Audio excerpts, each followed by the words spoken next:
I've given that a nice press, and that's the finished look of my neckline now with the ziggy zaggy top stitching, and that's the back neck there.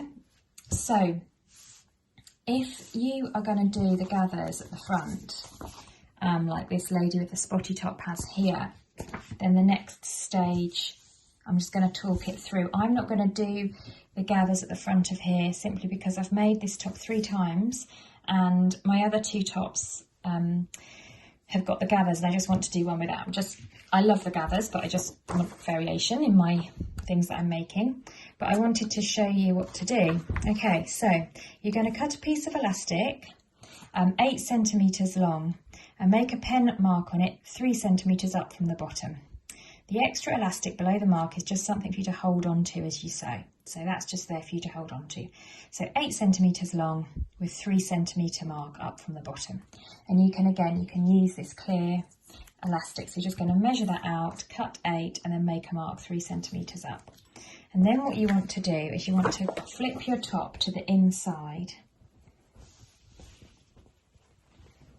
So you're looking at the centre front on the inside of your top, and if you're doing the gathers you should have marked on the gathering position from your pattern. So if you haven't done that, grab your pattern piece, line it up and just mark on the gathering position, which would be a line at the centre front about here. And then what you do is you get your elastic and you just anchor it with a few stitches at the top of that line, and then you hold your elastic and you pull it to the bottom of that line, so you're holding it, and you zigzag stitch along that line, and then when you let go, that ruches up and it creates that ruche at the centre front.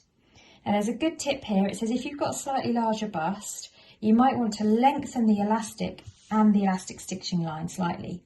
So for every 1 centimetre that you lengthen the elastic, lengthen the stitching line by 1.8. So just refer to sort of just beyond the middle page of your booklet for the detailed instructions on how to do this stage. But yeah, if you've got bigger boobs, you might want to make that ruching longer. Smaller boobs, you know, just use the measurements that she's given you. So it's a good tip there that they give you. So you'll end up with this centre front panel gathered in by the elastic. I'm going to show you this technique on the sleeve because I am going to do the ruche sleeves. So watch what I do with the sleeves because this is exactly the same technique. But just to show you, it's this page here in the booklet that tells you about creating the gathers at the centre front. So the next instruction in the booklet is for the plain sleeve version. So for the plain sleeve version, you're simply going to match up the sleeves and sew them into the armhole, and I will come to that. But because I am going to do the ruche sleeve version, I'm now going to show you how to do the ruching on the sleeve. And if you're doing the plain sleeve, just skip this bit, and then the sleeves are set in the same fashion. So there's my sleeves. I'm looking at the wrong side of my sleeves. I've got that pink chalk mark to show me where I'm going to do the ruching. And I'm going to do those sleeves one at a time, same process on both. So the first instruction is to take your elastic and you want to cut 2 pieces which are 16 centimetres long each. So cut 2 pieces of elastic which are 16 centimetres long. Next thing to do is to make a mark on each of these pieces of elastic 3 centimetres up from the bottom. So now we're ready to attach our elastic onto our sleeve. So you remember the chalk line that I drew on from the pattern. I just want to line up my elastic so that the top of the elastic is in line with the top of my chalk mark. And I'm going to put that under my machine and lower my presser foot and then lower my needle to anchor the elastic to that chalk mark. Now what I want to do is just lock the stitches with a little back tack. Now my machine automatically does a back tack at the beginning and end of zigzag stitches. So now that I know that top of that elastic is anchored in place there, I'm doing a zigzag which is length 2 and width 2. I am now I'm holding, do you remember the 3 centimetre line that we drew on that elastic? Well, I'm holding that little tab at the bottom underneath that 3 centimetre line, And let me move my camera back a bit so you can see. What I am going to do is I am going to pull and stretch that elastic so that the end of that line matches the end of the pink chalk mark that I drew. And I am now going to sew the elastic along that pink line to the sleeve using that 2x2 zigzag stitch. When I get to that black line, which is at the end of that chalk mark, I shall just back stitch to secure it, and then I shall cut that bit off at the end. That bit there is just so that I've got something to hold on to. If you haven't done this before, you may want to just grab a scrap of fabric and a scrap of elastic and just have a little play.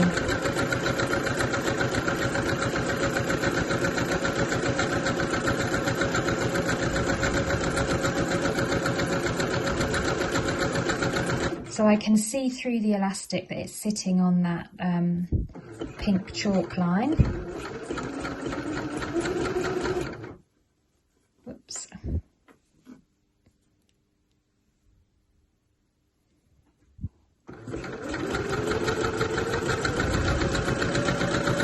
It's quite fun, this. And I'm getting to the end. There you go. I'm literally, my needle is on that pen mark and on the end of the chalk mark, and I'm just going to do a few little back stitches to lock that in, and then when I draw it out I will have those lovely little gathers all the way down the sleeve. And what you'll find is that if you just go and put a little bit of a steam on that from your iron, then that will ruche it up even more. So can you see how by stretching the elastic onto that pink chalk line, it's created that gathered effect along the sleeve. I'm going to repeat that for the other one and then give them both a little bit of a steam. I'm going to trim off any thread tails, and that's my ruching done. And if you're going to do the ruching at the centre front of your bodice, that is exactly the same technique that you're using. So there are my two sleeves, gathered along that line with that zigzag stitch, and I've just given them a little steam to draw that elastic in.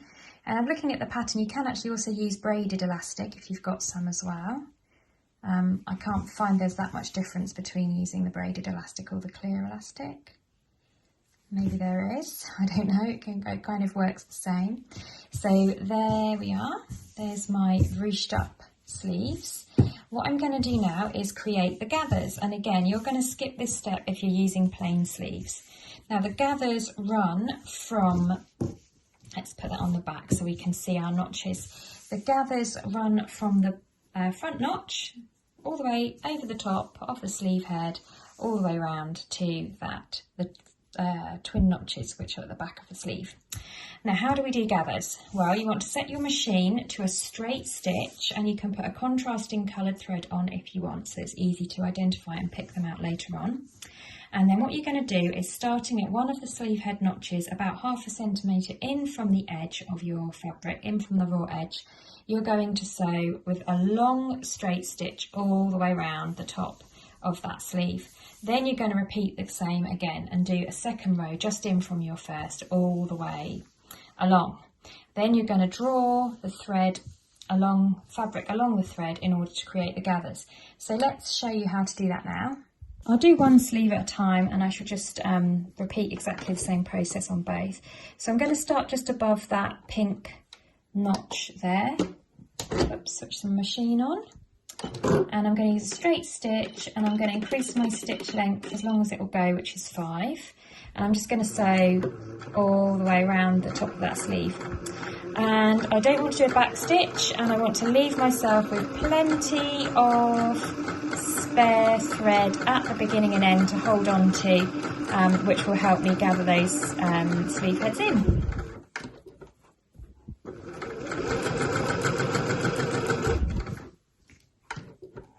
I like gathered sleeve heads because they look nice, and also putting in a lovely smooth sleeve head is quite tricky. And if you have gathers, then it doesn't matter if, don't have to be smooth. Here we are, all the way back down to that first notch there. and then I'm just going to draw out enough thread so I've got some to go by. And you should probably use a different coloured thread for this, but I'm just using this because it's in there. Okay, so then I'm just going to come in a few millimetres and do a second row. The reason why you do 2 rows is just you can get a better tightness on your gather, and if one thread breaks, then you've got a backup. I think in the Tilly and the Buttons instructions it says to do 3 rows of gathers, but I just do 2. I've only ever done 2, and I think it's like, otherwise you end up with so many rows of stitching. It's a bit kind of baffling how many rows you've got. There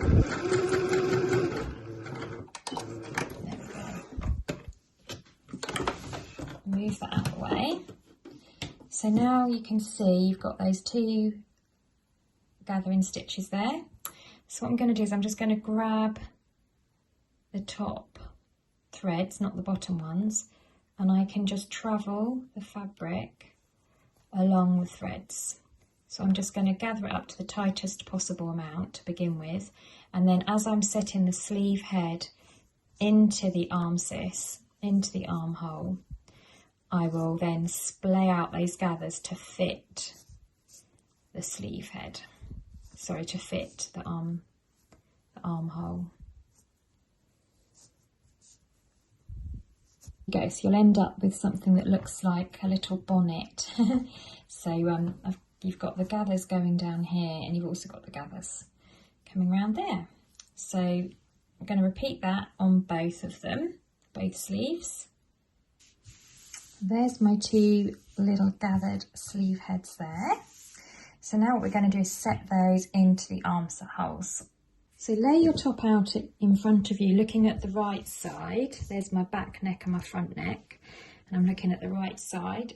And then grab your sleeves, and what we're going to do is we're going to lay the sleeves down right sides together with the top.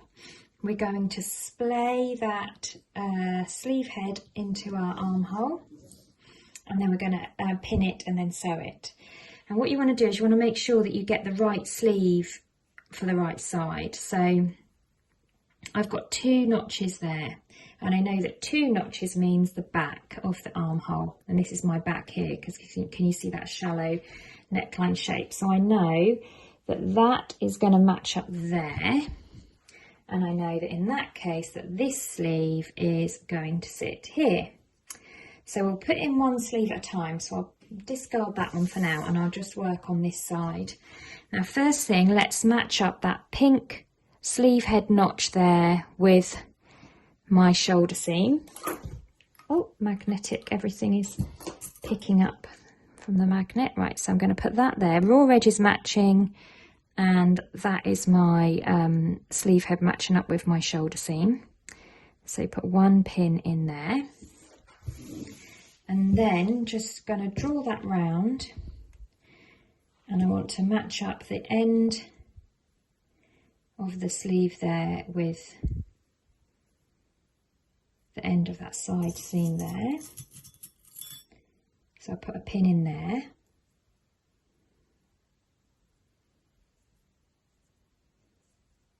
Okay, and then I'm going to find those notches. So I've got those 2 notches there, and I've got the 2 notches there.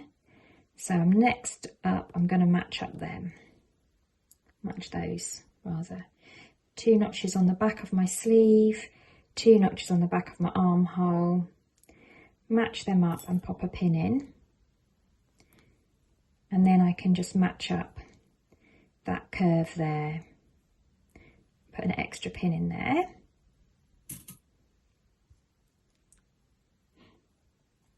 And then I'll do the same on the other side. So match up the underarms there, the end of the sleeve and the end of the top, which will become your underarm and your side seam. Put a pin in there. Match up the notch on the armhole with the notch on my sleeve. There's that notch there and that notch there. Beautiful. and then put a notch, sorry, not a notch, put a pin there. Now, if you were using the plain non-gathered sleeve head, you would just continue to match round. Because we've got gathers, what we've got to do now is just splay those gathers out.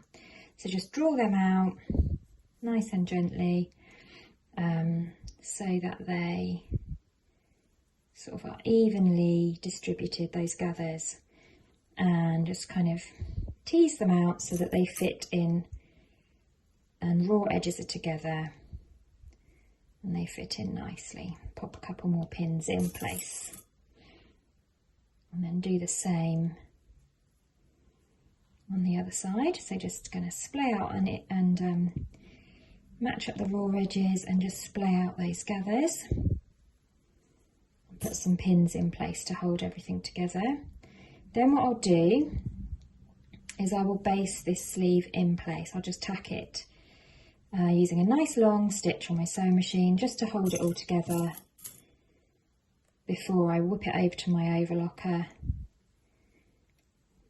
Because what I can do is once I've basted it, I can just again check that there's no pleats, tucks, or places where it's not right. So baste first and then over to my overlocker. So that sleeve is now pinned in place all the way round. So I'm just going to quickly baste it and then I'm going to take it over to my overlocker once I know that everything's okay, and I'll overlock those together. So that's just there, and take out the pins, and I'm just going to match those raw edges and sew just to hold everything together. I'll sew in about a centimetre just to baste it all together. If you feel confident that everything's looking okay, then you could just go straight on to sewing it with your zigzag stitch. If you're using an overlocker, I'd recommend basting first, just because it's nice to use pins to secure this, and I don't like getting pins near my overlocker because they can, I don't know, I just don't like pins and overlockers together. I was told not to use pins with overlockers, and it's one of those things that's stuck with me. I was making sure that those raw edges are all together and that the gathers are nice and even.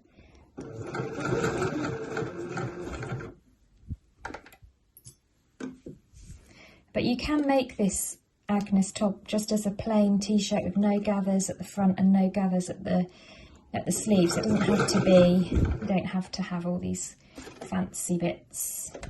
It does make it quite pretty. So my basting has now held everything in place all the way around that armhole. So I can just flip that round to the right side and just look at my shoulder, look at my armhole and check that everything's nice. If there's any little errors, any little places where the fabric has folded back on itself, it's very easy to undo those basting stitches and just correct it. But everything looks nice. Those gathers look nice and even around my sleeve head as well. So I'm now going to take that over to my overlocker and just overlock that seam, and then I should do exactly the same on the other side, on the other sleeve. So I'm just going to take this nice and slowly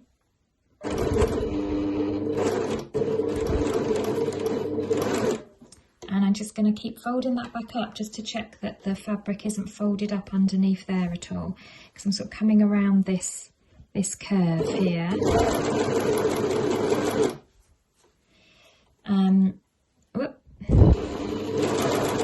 Making sure that the raw edges are matching, and all that basting is really helping me with this stage because it's keeping everything as it should be. So let's just continue around that sleeve head now.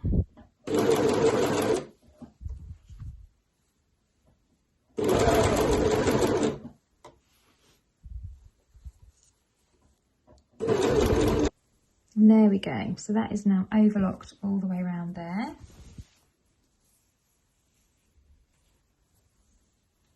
And I'll just do the same on the other side.